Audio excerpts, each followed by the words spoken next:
Adobe Photoshop ടൂൾസിലെ next topic brush and pencil tool. ഈ വീഡിയോയിൽ നമ്മൾ നോക്കാൻ പോകുന്നത് എന്താണ് ബ്രഷ് ടൂൾ എന്നാണ്. ഇവിടെ ക്ലിക്ക് ചെയ്യുക, അപ്പോൾ ബ്രഷ് ടൂൾ വരും. നമുക്ക് ബ്രഷ് ടൂളിലേക്ക് കിടക്കുന്നതിന് മുമ്പ് ഇവിടുന്ന് കളർ പിക്കർ എടുത്തിട്ട് അല്ലെങ്കിൽ ഐ ക്ലിക്ക് ചെയ്തിട്ട് ഇവിടെ വന്ന് ഞാൻ ബ്ലൂ കളർ സെലക്ട് ചെയ്യുകയാണ്. ഇനി നമുക്ക് ബ്രഷ് എടുക്കാം. ബ്രഷിൻ്റെ ഷോർട്ട് കീ എന്നുള്ളത് ബി ആണ്.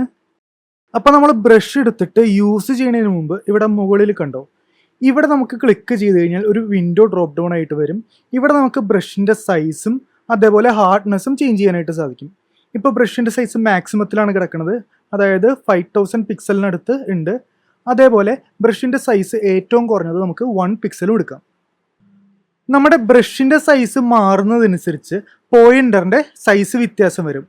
അതായത് ബ്രഷ് എത്ര വലുതാണോ അത്രയും വലുതായിരിക്കും മൗസ് പോയിന്ററിൻ്റെ വട്ടം. നമുക്ക് തൽക്കാലം വാല്യൂ ഒരു 60 കൊടുക്കാം. എന്നിട്ട് നമ്മളിവിടെ ക്ലിക്ക് ചെയ്ത് വരയ്ക്കുകയാണെന്നുണ്ടെങ്കിൽ നമ്മൾ സെലക്ട് ചെയ്ത കളറിൽ ലൈൻസ് അവിടെ വരും. നമ്മൾ ഇനി സൈസ് കൂട്ടിയിട്ടിട്ടാണ് വരയ്ക്കണമെന്നുണ്ടെങ്കിൽ അതിനനുസരിച്ച് സൈസ് കൂടുതലായിട്ട് ഇവിടെ വരും. മാത്രമല്ല നമുക്ക് ഇഷ്ടമുള്ള കളർ പിക്ക് ചെയ്തിട്ട് ബ്രഷ് വച്ചിട്ട് എത്ര വേണമെങ്കിലും വരയ്ക്കാനായിട്ട് സാധിക്കും. സൈസിന് ശേഷം ബ്രഷിൻ്റെ സെക്കൻഡ് ഇമ്പോർട്ടൻറ്റ് പ്രോപ്പർട്ടി എന്ന് പറയുന്നത് ഹാർഡ്നെസ് ആണ്. ഹാർഡ്നെസ് എന്ന് പറയുമ്പോൾ നമ്മൾ ഫെദറിനെ പറ്റി നേരത്തെ പഠിച്ചു. ആ ഒരു ഫങ്ഷനാലിറ്റിയാണ് ഹാർഡ്നെസ് ഇവിടെ കൊണ്ടുവരുന്നത്. അതായത് ഹാർഡ്നെസ് 100% ആണെന്നുണ്ടെങ്കിൽ നമ്മളുടെ ബ്രഷിൻ്റെ എഡ്ജ് വളരെ ഷാർപ്പായിരിക്കും. അതേസമയം ഹാർഡ്നെസ് കുറച്ച് വരുംതോറും നമ്മുടെ ബ്രഷിൻ്റെ എഡ്ജ് സോളിഡിൽ നിന്ന് ട്രാൻസ്പെറൻറ്റിലേക്ക് ഗ്രാജുവലി ചേഞ്ച് ചെയ്യും. നേരത്തെ നമ്മൾ ബ്രഷ് യൂസ് ചെയ്ത് വരച്ചു കഴിഞ്ഞപ്പോൾ ഇതിൻ്റെ എഡ്ജ് ഇവിടെ വളരെ ഷാർപ്പായിരുന്നുവെങ്കിൽ ഇപ്പോൾ അത് കുറച്ചുകൂടെ സ്മൂത്താണ്. അങ്ങനെ വരുമ്പോൾ നമുക്ക് സ്കിൻ അതുപോലെയുള്ള മറ്റ് സർഫസൊക്കെ ഈ ബ്രഷ് വെച്ച് പെയിൻറ് ചെയ്ത് കഴിയുമ്പോൾ അതവിടെ ബ്ലെൻഡ് ചെയ്ത് നിന്നോളും. അല്ലാതെ നമ്മൾ 100% ഹാർഡ്നെസ്സിൽ വരയ്ക്കുകയാണെന്നുണ്ടെങ്കിൽ അതവിടെ ഏച്ച് വെച്ച പോലെ തോന്നും. നമുക്കിവിടെ ബ്രഷിൻ്റെ ഡിഫറെൻറ്റ് ഹാർഡ്നെസ് ചെക്ക് ചെയ്യാം. ഇതിപ്പോൾ 100% ഹാർഡ്നെസ് ആണ്. അത് നമ്മളൊരു കുറച്ച് 50% ആക്കുകയാണെന്നുണ്ടെങ്കിൽ അതിനൊരു സ്മൂത്ത്നെസ് വന്നു. ഇനി നമ്മളത് വീണ്ടും 0 ആക്കുകയാണെന്നുണ്ടെങ്കിൽ അത് വളരെ സ്മൂത്തായിന്ന് നമുക്കിവിടെ കാണുമ്പോൾ മനസ്സിലാക്കാനായിട്ട് സാധിക്കും.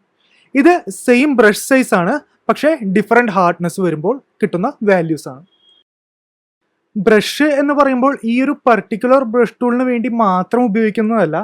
അതിന് പകരം നമുക്ക് ക്വിക്ക് സെലക്ഷൻ ആണെന്നുണ്ടെങ്കിലും അല്ലെങ്കിൽ ഇറേസർ ആണെന്നുണ്ടെങ്കിലും അങ്ങനെ ഏത് ബ്രഷ് യൂസ് ചെയ്യുന്ന ടൂളാണെങ്കിലും ഈ പ്രോപ്പർട്ടീസ് ആപ്ലിക്കബിൾ ആണ്.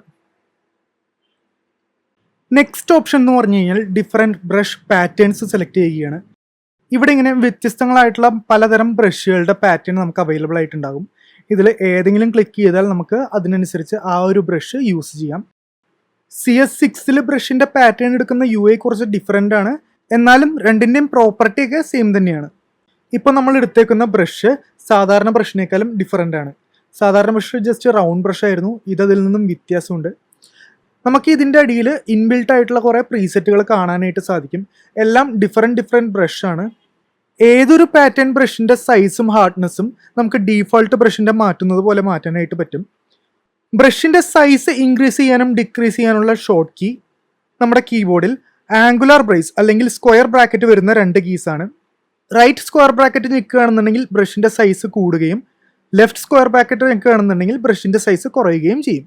അപ്പോൾ ഇതിലുള്ള ബാക്കി ബ്രഷുകളൊക്കെ നിങ്ങൾ ജസ്റ്റ് ട്രൈ ചെയ്ത് നോക്കുക. ഇതിനുശേഷം നമുക്കിവിടെ ഒരു റൗണ്ട് കാണാം.